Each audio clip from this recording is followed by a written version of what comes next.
दैनिक निष्पक्ष पोस्ट, दर्पण सच का, समय से पहले, खबर से आगे। ये है दैनिक निष्पक्ष पोस्ट, देश का तेजी से बढ़ता न्यूज प्लेटफॉर्म। खबरें बिना किसी पक्षपात के, सिर्फ सच्चाई के साथ। लास्ट 1 मिनट, अकेलेपन को ना रहने दें। पीपीएन पीजी कॉलेज में आत्महत्या रोकथाम दिवस पर मनोविज्ञान विभाग द्वारा संगोष्ठी का आयोजन। देश के जाने माने संस्थान आईआईटी कानपुर से आए मुख्य अतिथि एसोसिएट प्रोफेसर डॉक्टर अर्क वर्मा ने अध्यापकों और छात्रों से किया सीधा संवाद। वहीं कॉलेज के प्रधानाचार्य प्रोफेसर अनूप कुमार सिंह ने लास्ट 1 मिनट और परिस्थितियों पर की विस्तृत चर्चा। कार्यक्रम में प्रमुख रूप से doctor Abha Singh, doctor Rashmi Mishra, doctor Manu Chauhan, doctor Rizwan, professor Madhubala Yadav, professor Nidhi Srivastava, doctor Rajesh, doctor Dhananjay Singh, doctor Satish Chandra, doctor Maninder Singh, doctor Suman Singh रहे मौजूद। छात्रों ने आत्महत्या कारणों निवारण पर की चर्चा। मुख्य अतिथि विद्यालय के प्रधानाचार्य ने छात्र छात्राओं को किया सम्मानित। इस अवसर पर डिप्रेशन और ब्लैकमेलिंग पर टेलीफिल्म दिखाई गई, जिसमें विद्यालय के अध्यापक तथा अध्यापिकाओं ने अपने रोल प्ले किए, जिसको सभी ने किया अप्रिशिएट। कानपुर से doctor Krishna Tripathi, bureau chief की रिपोर्ट।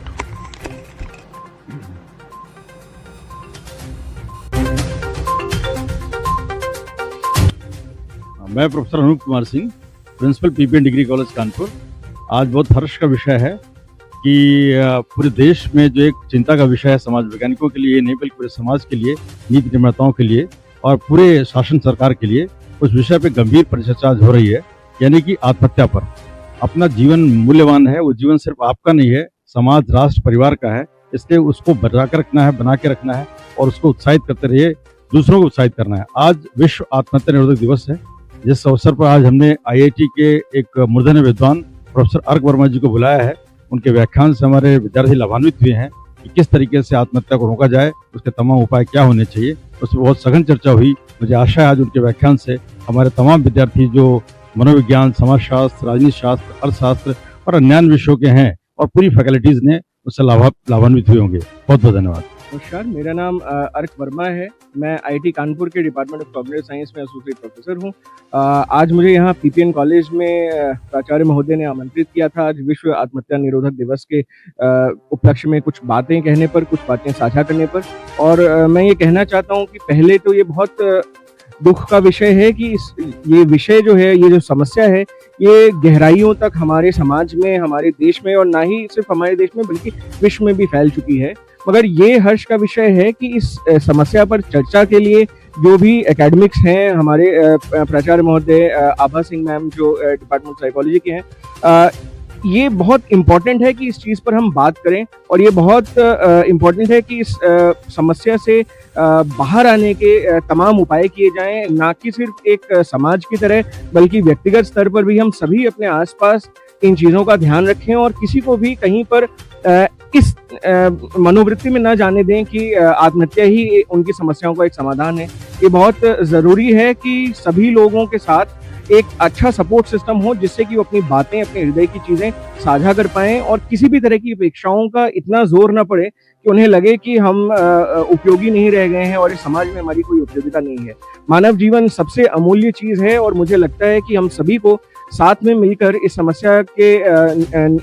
समस्या को सॉल्व करने के लिए काम करना चाहिए। धन्यवाद। 3 मिनट की आपने बात करी कि आत्महत्या के जब विचार आते हैं या कोई व्यक्ति आत्महत्या करने के लिए आरूढ़ है, तो वो उसका आखिरी मिनट जो है, उसका आखिरी समय जो किस प्रकार का है, मेरे हिसाब से वो आखिरी समय एक हताशा का है कि जब व्यक्ति को कोई और रास्ता नहीं सूझ रहा होता। मैं ये मानना चाहता हूँ कि हर व्यक्ति अपने जीवन से अच्छी उम्मीदें रखता है, एक उज्जवल भविष्य की कामना करता है, एक सुखी जीवन की कामना करता है। मगर अगर ऐसा व्यक्ति आत्महत्या की तरफ अग्रसर है तो इसका मतलब एक हताशा है जिसने उसे चारों तरफ से घेर लिया है। और ये बड़ा ज़रूरी है कि हम अपने आसपास लोगों को पहचानें और इस तरह का एक वातावरण क्रिएट करें कि वो हताशा जब भी हमारे सामने आए तो हमारे पास कोई ना कोई ज़रूर हो जिससे हम वो अपनी हताशा साझा कर सकें, अपनी परेशानियों पर चर्चा कर सकें और उससे बाहर निकल सकें। बार क्या है, जो सामाजिक अपेक्षाएं हैं, जो सोशल एस्पिरेशंस में इतनी ज़्यादा होती हैं और संसाधनों और अपेक्षाओं के बीच का संतुलन बहुत आवश्यक है। व्यक्ति किस आर्थिक स्थिति पे है, किस पद पर मायने नहीं रखता। यदि उसने अपने संसाधनों में और अपने अपेक्षाओं के बीच में तादाद नहीं बैठाया, उनके बीच संतुलन नहीं बैठाया, निश्चित रूप से वो आत्महत्या की तरफ प्रेरित होगा। ऐसे में आवश्यक है कि जेते पाँव पसारी तेते लामी सौर, यदि व्यक्ति की चादर उतनी ही होनी चाहिए जितने पैर फैलाने चाहिए जितनी चादर हो। अगर ये मंत्र लेख लेगा कोई व्यक्ति तो निश्चित रूप से उसके जीवन में संतुलन होगा और आत्महत्या जैसा चरम वो कदम कभी भी नहीं उठाएगा। मुझे भी नहीं बता रही कि एग्जैक्टली प्रॉब्लम क्या है। नैना, अगर तुम्हें लगता है उसके साथ कुछ गलत हो रहा है, बेटा उसे कॉलेज जरूर ले आना। हो सकता कोई ऐसी बात है जिसको परेशान कर रही है, तो कॉलेज सर में वो यहाँ पर एकेडमिक लेवल पे ही काउंसलिंग नहीं ले सकती, बल्कि वो अपनी पर्सनल प्रॉब्लम्स की भी काउंसलिंग ले सकती है। काउंसलर से बात करना एक मदद है, कमजोरी नहीं। तुम्हें भी अगर लगता है कि तुम्हें इसकी जरूरत है तो बिना झिझक चले आना। जी मैम, मैं उससे बात करूंगी और उसे कल कॉलेज लेकर आऊंगी और उससे बोलूंगी कि वो काउंसलर सेल में जाके अपनी जो भी बात है वो डिस्कस करे और उसका सॉल्यूशन निकाले। क्या नाम है आपका? अनन्या। अनन्या, बैठो बैठो बैठो। एक्चुअली मुझे डॉक्टर रिजवाना साइकोलॉजी डिपार्टमेंट में उन्होंने मुझे बताया कि आप मिलना चाहती हैं, तो क्या हुआ बेटा?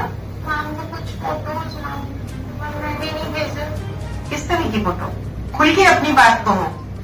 साइबर क्राइम से बोल रहे हैं मिस्टर त्रिपाठी? आपको ध्यान होगा, मैं एलबी कॉलेज से प्रिंसिपल बोल रही हूँ। आप एक बार हमारे कॉलेज में आ भी चुके हैं।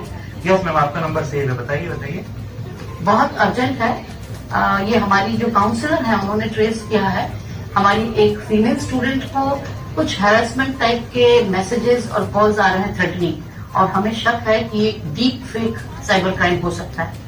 इस तरह की इमेजेस को बनाना और उनको सर्कुलेट करना सोशल मीडिया पर आईपीसी के सेक्शन 67A, 66E और 354D के अंतर्गत। आप देख रहे थे दैनिक निष्पक्ष पोस्ट, जहां खबरें मिलती हैं बिना किसी पक्षपात के, सिर्फ सच्चाई के साथ।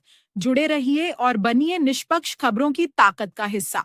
अगर वीडियो अच्छा लगा हो तो लाइक करें, शेयर करें और चैनल को सब्सक्राइब करना न भूलें।